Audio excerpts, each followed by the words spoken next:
Hello guys, welcome back to this tutorial. In the previous video we have added some styles using CSS to our game page. In this video we'll be creating our playable button cards. In the HTML file inside the division layout we'll create some buttons of class color button.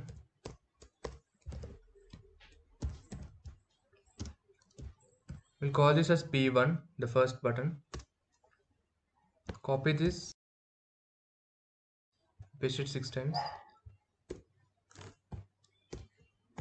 B2, 3, 4, 5 and 6.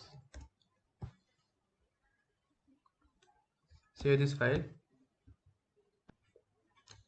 Color BTN will be the common name which represents our color button class, and B1, B2, B3 these will be used to identify our individual buttons. Let's add some styles to our color BTN class. So copy this color BTN. Since it's a class, use dot operator to prefix it. We'll add a width to our card of 48 pixel and a height of 64 pixel. We'll add a background color, say red. Let's add a border of 2 pixel, solid, color green yellow. Save this file, reload the page. We have got our cards in the layout, but we need not want this to be centered. We want this to begin from the left of the layout. So in the code we'll add a float of left. Save this, reload the page. Okay, now we got it from the left. It will be better if we use some padding for the layout. So let's add a padding of 8 pixel. Save it again. Now we will add some border radius. So to do that, inside the color button we'll just write border radius. We'll give it a 8 pixel. Now we got our cards better. Okay, but in this method we will not be able to dynamically create the cards. We can just fix the number of cards that a player can play. So to solve that problem, we'll generate the cards using a JavaScript file. We can delete these card buttons, save this file, and we'll in a game project folder create a new JavaScript file. Here we'll add a function const. Function name will be play game.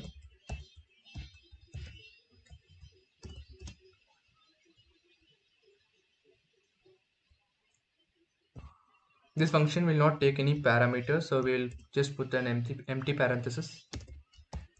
Use an arrow function and open the braces. Now we'll create a variable, call this as layout. This layout should refer to our main division layout. Let's write document dot get element by id. This will return a reference to the first object with the specified value of the id or name attribute. So let's copy the layout id and paste it in here. It is a string, so paste it. Now our layout variable refers to the division layout where the cards can be added. We will create one more variable where we'll call that as input field value. This variable should have the value that is entered in this text box. We'll use the same method, document dot get element by id, and now this id will be input field. Copy it.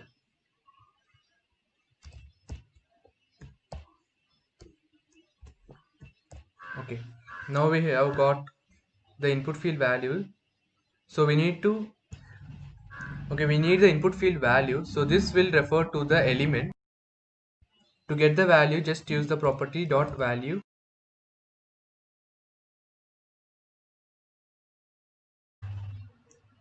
Now we have to create the card using this input field value. So let's run a for loop, create a iterator using let keyword, let card equal to 1, card less than equal to input field value, and card plus equal to 1. This for loop will loop from 1 to the number of value that has been written in this text box. So inside this we'll create button. Let's call it as btn, or we'll call it as card button. Let's write document dot create element. This method will create an instance of an element for the specified tag. So we need to give the tag name inside this. So let it be button. Now this will create a button for us, and we need this button to be unique. We'll add a class name to this. So card button dot class name. Let's add a class name of color button b1. We want all our card buttons to have unique class names. So instead of b1, let me add a card. This will be a class name color button b1 for the first card, and for the second card will be color button b2.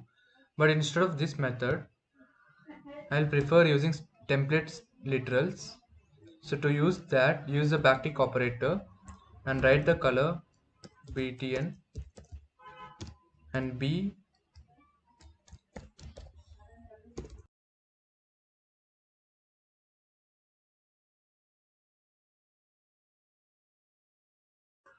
Now this tells the first card to have the class name of color btn b1, and for the second iteration the card value will be incremented to 2, so we will have color button b2, and so on.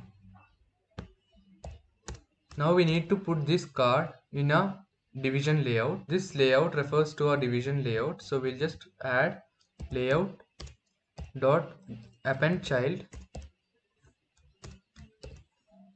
card button.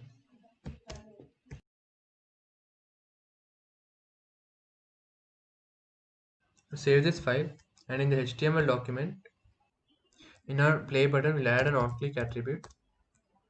This will call the play game function in the create card. So copy this function name, paste it in the on-click method, and play game is a function call. Now let's save this. Also, we need to link a JavaScript file in the HTML document. So below this, we'll add a script of source to a JavaScript file name, that is create card.js. Save this.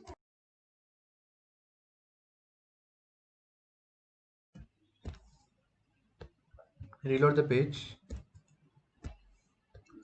Now let me give a number of 6. Hit play. Okay, we got 6 cards. I'll change it to 12. Again hit play.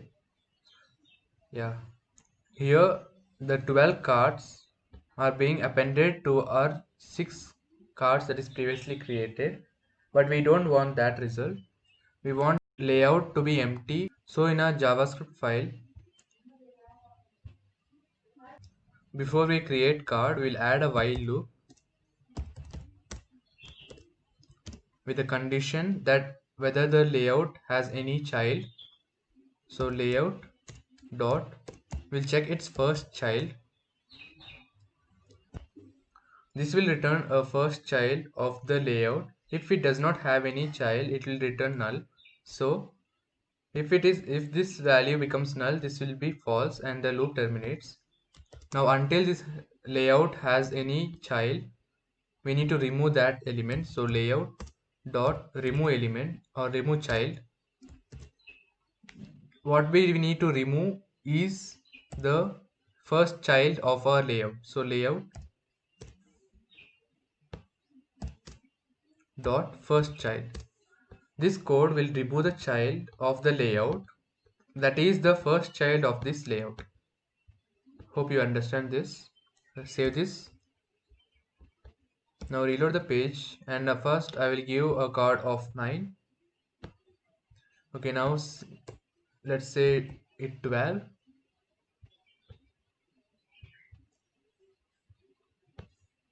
Okay, now we have the previous cards cleared before the new cards are being appended, so this works fine. We'll also create another JavaScript file which contains the function for the clear button. In this clearboard JavaScript file, we'll write a function clear game. We don't need to pass any parameter. Use an arrow symbol followed by braces. Copy this line, paste it here. This will create a layout variable in this function that refers to the main division layout. Also, we'll just copy this while loop, paste it under this. Now save this. We'll link this clearboard JavaScript file in the HTML document. Use a script source clearboard.js. Now let's call the clear game function in a clear button. Let's write on click, write the function name,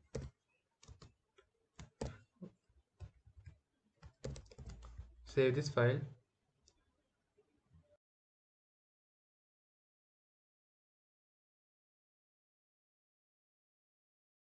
And when I hit the clear button, this will clear the board.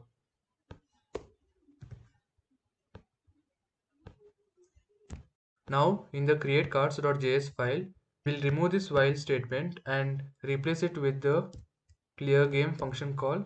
Save this file. Now reload the game again. So when I choose a 6th card, this will display the cards, and when I choose the next set of card, let me choose a card of 7. Okay, we'll see that it's clearing the board now. Okay, we need to validate the user input here. We want him to enter a card which is a multiple of 3 and a minimum of 6 up to 12. We can achieve this by using radio buttons, giving the options 6, 9 and 12, or we can use a drop down list.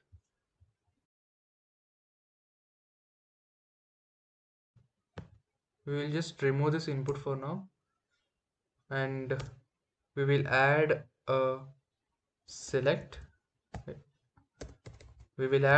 tag.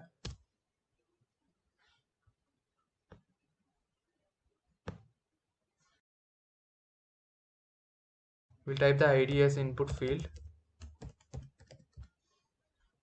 and inside the select tag we will add options with the value of 6, that is the first option. We need to display the text as 6. Copy this option and paste it 3 times. We will give another option as 9 and the next as 12. Change the value of the option to 9 and 12 respectively. Save this, reload the page, and now we have the options displayed. So minimum we can choose to 6 and we can go with 9 and 12. So hit play.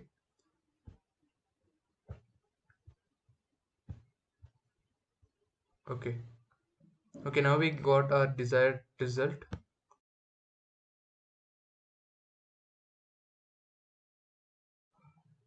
Also in the styles, we will update the width to 80 pixel. Okay, this is little better now. Okay, that's all for this video. In the next video, we will add some more functionalities to our game.